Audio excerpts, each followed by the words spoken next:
आभार व्यक्त करना चाहूँगा कि आप लोगों ने मुझे दूसरे टाइम पे 26 जनवरी के बाद दूसरी बार यहाँ पे आमंत्रण देकर यहाँ पे आने का सुअवसर प्रदान किया, उसके लिए आपका बहुत बहुत धन्यवाद।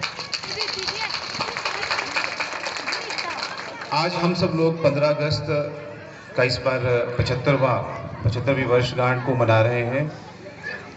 इसके बारे में आपको बहुत सारे बच्चों ने पहले ही भाषण के माध्यम से अवगत करा दिया कि किस तरीके से हम लोगों ने, हमारे पूर्वजों ने, स्वतंत्रता सेनानियों ने भी, वीरांगनाओं ने और अनसंग हीरो जिनका इतिहास में पन्नों में नाम भी दर्ज नहीं है, उनका कितना संघर्ष रहा, कितना एफर्ट्स रहा। उसके पश्चात हमें अंग्रेज़ों के काले शासन से मुक्ति मिली। उसी कड़ी में प्रधानमंत्री नरेंद्र मोदी जी ने भी इस बारी, क्योंकि ये 75वां कोई विशेष वर्ष है, इसको आज़ादी के अमृत महोत्सव के रूप में पिछले 1 महीने से मनाया जा रहा है। अलग अलग कार्यक्रम और क्रियाकलाप करवाए जा रहे हैं। मैं ज़्यादा इसमें डिटेल में नहीं जाऊंगा। ऐतिहासिक किस तरीके से हम लोगों ने आज़ादी को प्राप्त किया आप सभी जानते हैं, हमने स्कूल में भी पढ़ा है और यहाँ पे भी काफ़ी चर्चा हुई। परंतु हिमाचल प्रदेश के संदर्भ में अगर हम बात करें तो आज़ादी के बाद भी काफ़ी लंबे समय तक हमें पूर्ण रूप से स्वतंत्र होने में समय लगा। हमें हिमाचल प्रदेश 25 जनवरी 1971 में पूर्ण राज्य का दर्जा प्राप्त हुआ। उसके बाद ही हम अपने प्रदेश के संदर्भ में कह सकते हैं हमें पूर्ण आज़ादी मिली, क्योंकि उससे पहले जब 15 अप्रैल 1948 को एक चीफ कमिश्नर प्रोविंस के रूप में हिमाचल का गठन हुआ था, तो उस समय भी जो चुनी हुई सरकार है वह नाम मात्र थी। सिर्फ 9 ही प्रतिनिधि हुआ करते थे जो अपनी जनता की समस्याओं को चीफ कमिश्नर के पास पहुंचा सकते थे। तो जनता की भागीदारिता, जनता का जो रोल था वो कहीं ना कहीं बहुत ही ज़्यादा लिमिटेड था। परंतु हिमाचल में भी ऐसे बहुत फ्रीडम फाइटर्स हुए, बहुत सारे ऐसे नेता हुए, बहुत सारे हमारे जो पूर्वज थे, उन्होंने काफ़ी एफर्ट्स किए। उसके बाद पूर्ण रूप से लोकतांत्रिक सरकार का गठन, पूर्ण राज्य का दर्जा प्राप्त होने के पश्चात ही हिमाचल को इसका सौभाग्य मिल पाया। हिमाचल प्रदेश उन चंद प्रदेशों में से है जिसने पंचायती राज संस्थाओं की महत्ता को, उसकी इम्पोर्टेंस को बहुत पहले ही समझ लिया था। हम वो राज्यों में से एक हैं जिसने अपने पूर्ण रूप से स्वतंत्र होने से पहले ही पंचायती राज संस्थाओं के लिए एक एक्ट बनाया था, हिमाचल प्रदेश पंचायती राज एक्ट 1968 में। उसमें भी वही संरचना थी, पंचायतों में पंचायत थी, बीडीसी के लिए जिला पंचायत समिति और ऊपरी स्तर पर जिला परिषद का गठन किया गया था। और बाद में तो पूरे हिंदुस्तान में ही, पूरे भारतवर्ष में ही जब 73वां संशोधन हुआ था 1993 में, तो संवैधानिक दर्जा पंचायती राज संस्थानों को दिया गया।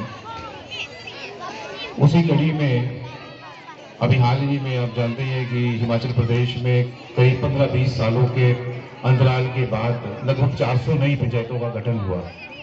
तो उसमें आप लोग बहुत ही सौभाग्यशाली हैं, या आप लोगों ने बहुत ही बुद्धिमत्ता का परिचय दिया कि आप हिमाचल में पहली वो पंचायत है जिसने निर्वोट अपने प्रतिनिधियों का चयन किया और जो इलेक्शन का खर्चा था वो पूरा बचाया सरकार का, जिसके फलस्वरूप इनाम के तौर पर आपकी पंचायत को 20 लाख रुपए की राशि जो है वो सरकार की तरफ से इनाम के तौर पे दी गई है। उसकी 10 लाख रुपए की राशि पंचायत के पास पहुंच चुकी है और जैसे आप उसको खर्च कर लेंगे तो 10 लाख रुपए आपको और भी मिलेंगे। सरकार ने पंचायतों को सुदृढ़ करने के लिए पंचायत में नए भवनों के निर्माण के लिए अलग से 60 लाख रुपए की घोषणा की है। उसकी पहली किश्त ब्लॉक में जो 8 नई पंचायतें बनी है उसमें 11-11 लाख हमारे पास पड़ा है। हमने बहुत सारी पंचायतों को दे भी दिया, परंतु आपकी पंचायत में अनफॉर्चुनेटली दुर्भाग्यपूर्ण ये बात रही कि आपकी पंचायत में थोड़ा विवाद हो गया मुख्यालय को लेकर के, और ये जो केस है ये माननीय हाई कोर्ट में, उच्च न्यायालय में लंबित पड़ा है। परंतु जब भी उसका जो भी फैसला होता है, हेडक्वार्टर जहाँ भी शिफ्ट होता है, वो कोर्ट ही इसका डिसीजन लेगा। परंतु इसका ये अर्थ नहीं है कि आप बाकी विकासात्मक कार्य नहीं कर सकते। आप पूरी तरह से स्वतंत्र हैं, बाकी कार्य होते ही रहेंगे। आप अपने, चाहे कोई भी हेड है, नरेगा है या प्लानिंग हेड है, उनमें जो भी धनराशि की स्वीकृति होती है आप उनसे अपने पंचायत में विकासात्मक कार्यों को जारी रखें। इसके लिए हम पूरा सहयोग पंचायत के प्रतिनिधियों को दे रहे हैं, आप लोगों को दे ही रहे हैं। अभी जैसे मोहन जी ने, आपके माननीय उप प्रधान मोहन ठाकुर जी ने जैसे कहा कि यहाँ पे एक फॉरेस्ट की टीम का भी निरीक्षण हुआ। आपके यहाँ एक पार्क के लिए, पंचवटी पार्क बनाने के लिए इन्होंने जगह का चयन किया है। तो हम कोशिश करेंगे कि जल्दी से जल्दी पूरी फॉर्मेलिटी करके आपके पार्क के लिए इसके निर्माण कार्य को जल्दी से जल्दी शुरू करें। दूसरा, जैसे मोहन जी ने कहा कि आदर्श विद्यालय के लिए हर ब्लॉक में वीडियोस को ऑथराइज किया गया था कि आप अपने कोई भी ब्लॉक में 2 प्राइमरी स्कूल चुनें और उनको आदर्श विद्यालय के रूप में जितना भी खर्च किया जाना है उतना करें, उनको एक मॉडल स्कूल्स की तरफ पे तैयार करें। तो फॉर्चुनेटली ऐसा हुआ कि उस दिन मीटिंग मेरे ऑफिस में ही हो रही थी, माननीय विधायक महोदय भी साथ में थे और मोहन जी उसी समय अपने किसी कार्य से संबंधित मेरे कार्यालय में आए। तो ये दुविधा रहती है कि 62 पंचायतें हैं और इसमें हर पंचायत में करीब करीब 2, 4, 5 स्कूल होते ही हैं। तो सैकड़ों स्कूलों में चयन करना एक बहुत बड़ा चैलेंज होता है किसी भी अधिकारी के लिए। तो उस समय किस्मत की ये बात रही कि ये दोनों विधायक महोदय और मोहन जी साथ ही थे, तो मैंने वैसे अनायास ही बोल दिया कि हम आप ही दोनों को दे देते हैं 2 स्कूल। तो एक उन्हीं की पंचायत में हमें लालग में दिया और एक पंचायत में आपकी यही स्कूल जो प्रांगण है इसको हमने दिया है। इसको मॉडल स्कूल की तरह हम इसको विकसित करेंगे। इसमें 50 लाख मिनिमम बता रहे हैं, 50 लाख रुपए, 50 से ज़्यादा भी खर्च हो सकता है। आपके स्मार्ट क्लासेस बनेंगी, ऑडियो वीडियो विजुअल एड के माध्यम से बच्चों को शिक्षा दी जाएगी। इसके लिए हमें कन्वर्जेंस के माध्यम से हो सकता है एजुकेशन डिपार्टमेंट से थोड़ी मदद लेनी पड़े, लेकिन कंस्ट्रक्शन का जितना काम है, क्योंकि ब्लॉक स्वयं सक्षम है, पंचायतें स्वयं सक्षम है, ये हम स्वयं ही करवाएंगे। आप चाहे ग्राउंड की बात करें, 4 दीवारी की बात करें, प्लेग्राउंड की बात करें या बिल्डिंग के लिए भी 2-4 कमरे अगर बनाने पड़े तो वो हम लोग कंस्ट्रक्शन का काम कर सकते हैं। और साथ में अच्छा यहाँ पे शौचालय हो और भी सुविधाएं हो, ताकि टीचर्स ना केवल लोकल बल्कि बाहर से भी गुरुजन आते हैं तो उनको बड़ी समस्या का सामना करता है रिमोट एरिया में कार्य करने के लिए। तो वो भी फिर स्वतः ही आकर्षित हो जाएंगे ऐसे क्षेत्र में भी कार्य करने के लिए जब उनको स्कूल में पूरी सुविधाएं मिलेंगी। तो मैं आपकी पंचायत से ही अनुरोध करूंगा कि आप जल्दी से जल्दी फॉर्मेलिटीज पूरी करें, मेरे कार्यालय में आए, मैं आपको पूरा इसमें जितना भी यथासंभव मदद दी जा सकती है मैं दूंगा और हम जल्दी से इस कार्य को भी, स्कूल के कार्य को भी शुरू कर देंगे। इसके अतिरिक्त जैसे कि पेवर टाइल्स की बात कर रहे हैं, हमने अपनी तरफ से सैंक्शन कर दिया, अभी मोहन जी ने भी बताया, मैंने सैंक्शन कर दिए हैं आपके लिए पेवर टाइल्स के कार्य। और हर गांव में कम से कम एक पेवर टाइल्स का पार्क तो होना ही चाहिए ताकि लोगों को सुविधाएं मिले।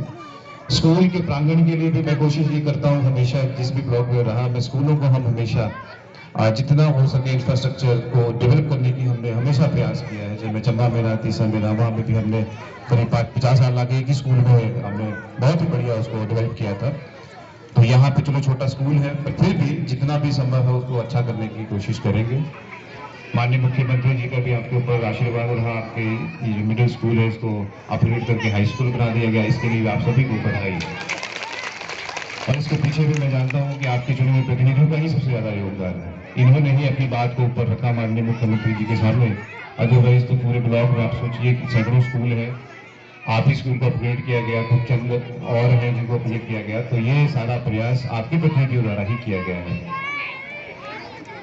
बाकी मैं ज़्यादा समय नहीं लूँगा क्योंकि आप जानते हैं कि माननीय मंत्री जी हमारे ग्रामीण विकास एवं पंचायती राज मंत्री वीरेंद्र कंवर जी का आगमन है। आज शाम तक वो पहुंचेंगे करसोग में, पंच परमेश्वर सम्मेलन का आयोजन किया जा रहा है करसोग ब्लॉक में, तो करसोग में उसका आयोजन होना है। साथ में हमने गौ सदन बना के तैयार किया है सीरी में मनशाना के पास, तो उसमें भी काफ़ी कार्य भी बचता है।